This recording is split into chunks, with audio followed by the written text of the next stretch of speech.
Welcome to BBVN online class, and in our last classes we have discussed about gases and liquid. Today we will discuss about the some other properties of liquid state, and that is surface tension and viscosity. तो सबसे पहले हम ले लेते हैं surface tension. सबसे पहले हम किसकी बात करते हैं? सरफेस टेंशन की. तो देखिए आपको नाम से समझ में आ रहा होगा, सरफेस मीन्स लिक्विड की सरफेस एंड टेंशन उसके ऊपर लगने वाला फोर्स.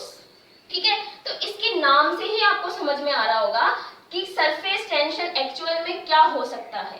तो देखिए अगर हम किसी कंटेनर में एक लिक्विड लेते हैं, ठीक है, तो आपको पता है लिक्विड की जो पार्टिकल्स होंगे, कुछ पार्टिकल्स तो कहाँ होंगे? सरफेस पे होंगे, एंड कुछ पार्टिकल्स क्या होते हैं? अंदर होते हैं, लिक्विड के अंदर की तरफ होंगे. ठीक है, अब आप अगर हम इसको गौर से देखते हैं तो आप लोगों को एक फोर्स जो होगा पार्टिकल्स पे लगने वाला उसको हम कैलकुलेट कर सकते हैं एट द सर्फ. किस किस पर? जो मॉलिक्यूल सरफेस पर है एंड जो मॉलिक्यूल अंदर की तरफ है. तो आपको पता है लिक्विड के पार्टिकल्स के बीच में इंटरमॉलिक्यूलर अट्रैक्शन फोर्सेस होते हैं. तो अगर हम सरफेस की बात करते हैं तो इस वाले मॉलिक्यूल को अगर हम देखते हैं तो आपको पता है इसके इधर की तरफ भी क्या है? पार्टिकल्स हैं. इधर की तरफ भी लिक्विड का पार्टिकल है और नीचे की तरफ भी लिक्विड के क्या होते हैं? पार्टिकल्स होते हैं. तो लिक्विड के दूसरे पार्टिकल इस पार्टिकल को क्या करते हैं? अपनी तरफ अट्रैक्ट करते हैं. तो देखिए इस डायरेक्शन में अट्रैक्शन फोर्स फील करता है ये पार्टिकल, इस डायरेक्शन में भी अट्रैक्शन फोर्स फील करेगा, और इस तरीके से नीचे की तरफ जो पार्टिकल्स हैं उनसे भी ये क्या करता है? अट्रैक्शन फोर्स फील करता है. लेकिन अगर हम इस वाले पार्टिकल को देखते हैं तो आपको पता होना चाहिए कि इसके चारों तरफ क्या है? अदर पार्टिकल्स हैं जो इसको अट्रैक्ट करेंगे. तो ये जो पार्टिकल होगा वो किस तरीके से अट्रैक्शन फोर्स फील करेगा? इन ऑल डायरेक्शन, इस तरीके से. ओके, अब देखिए अगर हम नेट अट्रैक्शन फोर्स कैलकुलेट करते हैं, अगर इस पार्टिकल का नेट अट्रैक्शन फोर्स हम कैलकुलेट करते हैं तो सरफेस पर जो नेट अट्रैक्शन फोर्स होगा वो किसकी तरफ होगा? बिलो द या इनसाइड द लिक्विड, इस तरीके से नीचे की तरफ. लेकिन अगर हम इस पार्टिकल की बात करते हैं तो एक पार्टिकल चारों तरफ से अट्रैक्शन फोर्स फील करता है. तो अगर हम इसका नेट अट्रैक्शन फोर्स कैलकुलेट करते हैं, हमें पता चल जाएगा कि क्योंकि आप वेक्टर कैलकुलेट करते हो तो चारों तरफ से अट्रैक्शन फोर्स फील करता है, तो इसका अट्रैक्शन फील जो फोर्स होगा वो क्या हो जाएगा? जीरो. यानी कि इस पर लगने वाला अट्रैक्शन फोर्स क्या होता है? जीरो होगा. बट सरफेस पे पार्टिकल पर अट्रैक्शन फोर्स जीरो नहीं होता है, कुछ अमाउंट होगा अट्रैक्शन फोर्स का, and it depends on the attraction force between the particles. और इसकी डायरेक्शन किधर होगी? नीचे की तरफ. ओके, तो इस अट्रैक्शन फोर्स की वजह से जो सरफेस पे मॉलिक्यूल्स होते हैं वो एक तरीके का टेंशन फील करते हैं. क्या फील करते हैं? टेंशन फील करते हैं, और उसकी वजह से लिक्विड क्या करती है? अपनी सरफेस को मिनिमाइज कर लेती है. ओके, तो लिक्विड का एक प्रॉपर्टी होता है कि वो अपनी सरफेस को कम रखना पसंद करता है. लिक्विड क्या चाहता है? अपनी सरफेस को कम करना, यानी सरफेस एरिया क्या चाहता है? वो कम करना चाहता है, और उसका रीजन है सरफेस टेंशन, और ये डेवलप होता है because of the attraction force. ठीक है, तो देखिए यहां से आपको समझ आया होगा कि सरफेस पे जो पार्टिकल होते हैं it feels a net attraction force below the surface. कहां पर फील करते हैं? Below the surface. और हम अगर इसको डिफाइन करना चाहें तो ये क्या हो जाएगा? इट इज द फोर्स, ये फोर्स है टू इंक्रीज करने के लिए. चलिए हम सबसे पहले एक एनर्जी की बात और करते हैं, और वो है सरफेस एनर्जी. क्या है? Surface energy. ठीक है, तो देखिए सरफेस एनर्जी क्या होती है? ये जो पार्टिकल है जो फोर्स फील करता है, तो हमें पता है, मैंने अभी आपको बताया कि इस फोर्स की वजह से लिक्विड क्या करती है? अपने एरिया, जो सरफेस एरिया उसको मिनिमम रखना चाहती है. तो अगर हम किसी लिक्विड के पर यूनिट एरिया को, ओके, अगर हम किसी भी लिक्विड के एरिया जो है, सरफेस एरिया जो है, अगर उसको हम पर यूनिट इंक्रीज करना चाहे तो जितनी एनर्जी हमें लगानी होगी वो एनर्जी क्या होती है? Surface energy. तो हम इसको कैसे डिफाइन कर सकते हैं? It is the energy required for, it is the energy required for the increasing area per unit area को इंक्रीज करने के लिए किसी भी लिक्विड के हमें जितनी एनर्जी रिक्वायर्ड होती है उस एनर्जी को हम बोलते हैं सरफेस एनर्जी। एंड अगर हम बात करते हैं अब सरफेस टेंशन की, तो देखिए सरफेस टेंशन क्या होता है, इट इज द फोर्स। अगर हम इसका फॉर्मूला लिखना चाहें तो क्या हो जाएगा, it is the force acting, जो एक्ट करता है पर यूनिट लेंथ 1 मीटर या 1 सेंटीमीटर, जो भी हम लेना चाहे, ठीक है, तो 1 यूनिट लेंथ पर, ठीक है, परपेंडिकुलर टू इट्स सरफेस, इसके सरफेस के परपेंडिकुलर। तो सरफेस टेंशन क्या है, it is the force acting per unit length perpendicular to its surface. तो हम इसको अगर फॉर्मुलेट करना चाहें तो ये क्या हो जाएगा, F अपॉन L। फोर्स है, एक्ट कर रहा है पर यूनिट लेंथ 1 मीटर लेंथ पे, तो F अपॉन L लिख सकते हैं हम सरफेस टेंशन को। और हम अगर इसको सरफेस टेंशन को अगर हम इसकी जो यूनिट है कैलकुलेट करना चाहे तो हमें पता है फोर्स इक्वल टू होता है m इंटू ए, और लेंथ को हम लिखते हैं मीटर में, ठीक है। तो यहाँ पर हम m क्या है, मास, ठीक है, m क्या है, मास, तो मास का क्या हो जाएगा किलोग्राम, और a क्या है एक्सीलरेशन, जिसका क्या हो जाएगा मीटर पर सेकंड स्क्वायर, ठीक है। एंड नीचे क्या है मीटर, लेंथ किस में कैलकुलेट करते हैं हम, मीटर में। तो इस तरीके से देखिए m को मैंने लिखा किलोग्राम में, a को लिखा मैंने मीटर में, और लेंथ को लिखा मैंने मीटर में। a को क्या लिखते हैं, मीटर पर सेकंड स्क्वायर, ओके। अब यहाँ से m क्या हो गया, कट हो जाता है, तो सरफेस टेंशन की यूनिट क्या हो जाती है, किलोग्राम सेकेंड माइनस 2, या फिर किलोग्राम पर सेकेंड स्क्वायर। तो यहाँ से हमने दो बातें सीखी कि सरफेस टेंशन क्या है, it is the force acting per unit length perpendicular to the surface of a liquid. तो ये देखिए ये सरफेस बनाई है मैंने, तो ये जो फोर्स होगा वो किस डायरेक्शन में होगा, इस तरीके से होगा, ठीक है। और सरफेस एनर्जी क्या है, ये वो एनर्जी है जब हम किसी भी लिक्विड के सरफेस को पर यूनिट एरिया इंक्रीज करना चाहें तो हमें रिक्वायर होगी, ठीक है। तो यहाँ से हमने बात करी है सरफेस टेंशन की। अब हम लेते हैं विस्कोसिटी।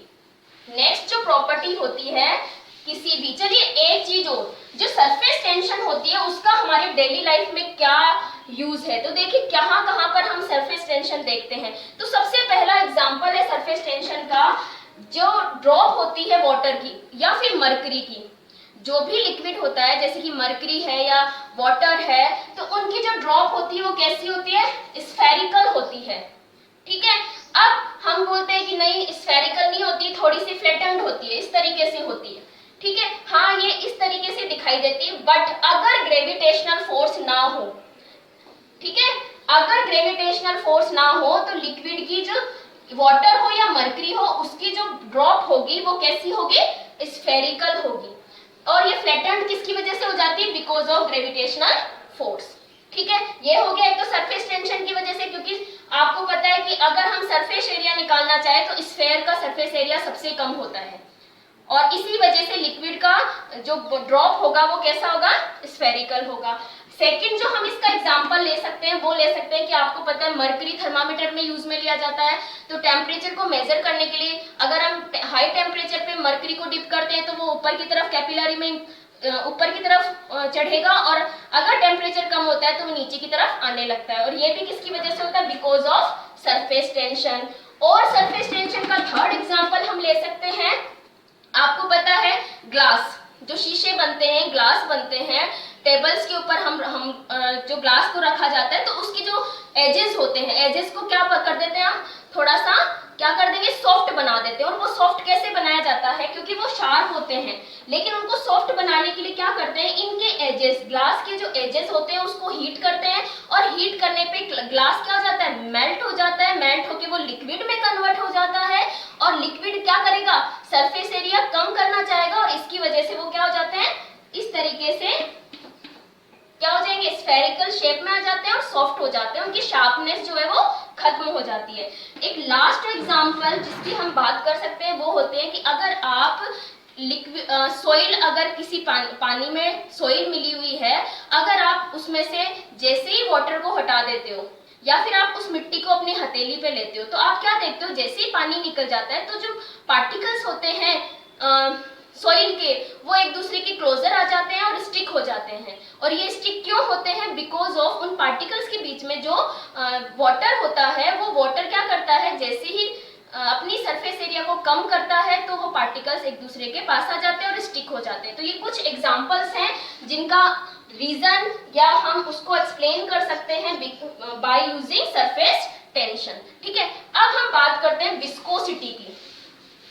तो देखिए विस्कोसिटी क्या होता है? विस्कोसिटी होती है, it is the measurement of flow of any liquid. किसी भी लिक्विड को किस तरीके से वो फ्लो हो रहा है उसका मेजरमेंट। ठीक है, तो देखिए विस्कोसिटी में अगर हम बात करते हैं एक लिक्विड की, तो देखिए लिक्विड क्या होता है, जब भी फ्लो करता है तो वो लेयर्स के फॉर्म में फ्लो करता है। ठीक है, लेयर्स कैसे? जैसे ये फर्स्ट लेयर हो गई लिक्विड की और ये सेकेंड लेयर हो जाती है लिक्विड की, फिर यहाँ पर ये थर्ड लेयर हो गई लिक्विड की। तो इस तरीके से लिक्विड क्या करता है, जब भी फ्लो करता है तो इस तरीके से लेयर के फॉर्म में करता है। ओके, अब यहाँ पर एक चीज और, विस्कोसिटी जब भी हम मेजर करते हैं, ठीक है, तो विस्कोसिटी क्या है? अब देखिए ये जो लेयर्स जब आप फ्लो करती है तो आपको पता है पार्टिकल्स हैं, किसके हैं? लिक्विड के हैं। तो लिक्विड के पार्टिकल्स के बीच में अट्रैक्शन फोर्सेस होते हैं। तो ये जो फर्स्ट लेयर ऊपर वाली होती है, ये क्या है? ये तो सरफेस है, जिस सरफेस पे लिक्विड फ्लो कर रहा है। ठीक है, ये क्या है? सरफेस। किसकी सरफेस है? किसी भी सरफेस जिस पे लिक्विड फ्लो कर रहा है। तो ये क्या करते हैं, पार्टिकल्स अपने नीचे वाले पार्टिकल्स को क्या करते हैं, अट्रैक्ट करते हैं। तो अट्रैक्शन की वजह से इन लेयर्स का जो फ्लो होता है उसकी स्पीड अलग अलग होती है। कैसे अलग अलग होती है? देखिए, एक तो इन पर ग्रेविटेशनल फोर्स वर्क करता है। ओके, तो जैसे जैसे लिक्विड ऊपर की तरफ, जो लेयर सबसे ऊपर की तरफ होती है उस पर ग्रेविटेशनल फोर्स कम लगता है, और बिकॉज ऑफ फ्रिक्शन, जो फ्रिक्शन डेवलप होता है दो लेयर्स के बीच में।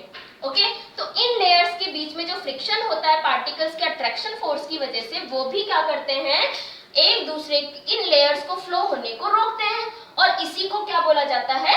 विस्कोसिटी। तो सबसे ऊपर जो लेयर होती है उस लेयर की विस्कोसिटी सबसे कम होगी, यानी कि सबसे ऊपर वाला जो लेयर है वो तेजी से फ्लो करेगा। जैसे जैसे लेयर नीचे की तरफ आती जाती है, यानी सरफेस की तरफ हम जाते हैं, तो लेयर का मूवमेंट क्या हो जाता है, या लेयर के फ्लो होने का जो स्पीड है वो क्या होती जाती है, कम होती जाती है। मान लीजिए अगर हम इस मिड वाले जो लेयर है उसकी स्पीड मान लेते हैं हम du, ठीक है, और इसके जस्ट ऊपर वाले की स्पीड क्या हो जाएगी, और ये किस स्पीड से फ्लो करते हैं, इनमें जो डिफरेंस होता है लेयर्स का वो फिक्स होता है। तो अगर हम इसकी स्पीड du मान लेते हैं तो इसकी स्पीड क्या हो जाएगी, बीच वाले की u मान लेते हैं तो इसकी स्पीड हो जाएगी u प्लस du।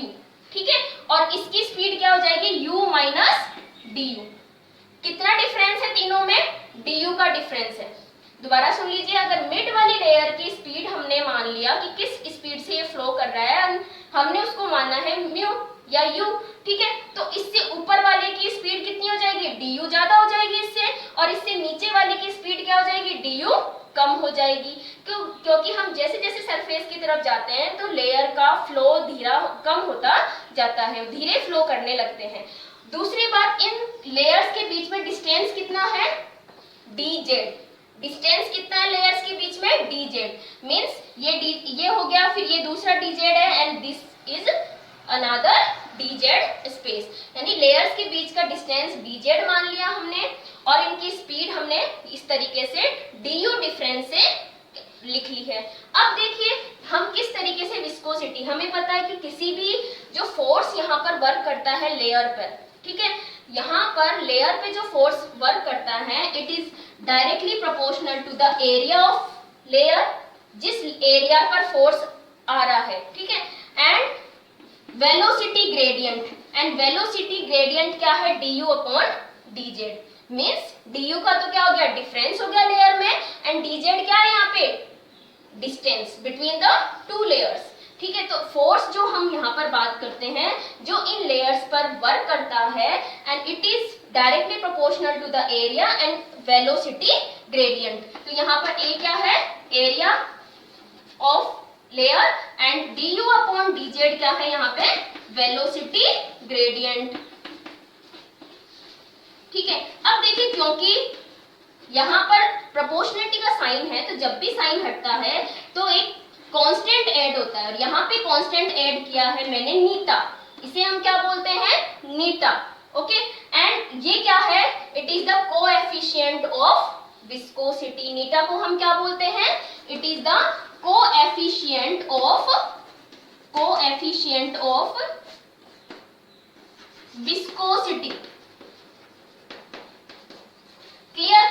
तो इस तरीके से हम क्या कैलकुलेट कर देते हैं, यहां से हम विस्कोसिटी को कैसे कैलकुलेट करेंगे, अगर हम ए ले लेते हैं 1 मीटर स्क्वायर, ए क्या ले लिया हमने 1 मीटर स्क्वायर, डी यू क्या ले लिया हमने 1 मीटर पर सेकेंड। ठीक है, और डी जेड हमने क्या ले लिया 1 मीटर।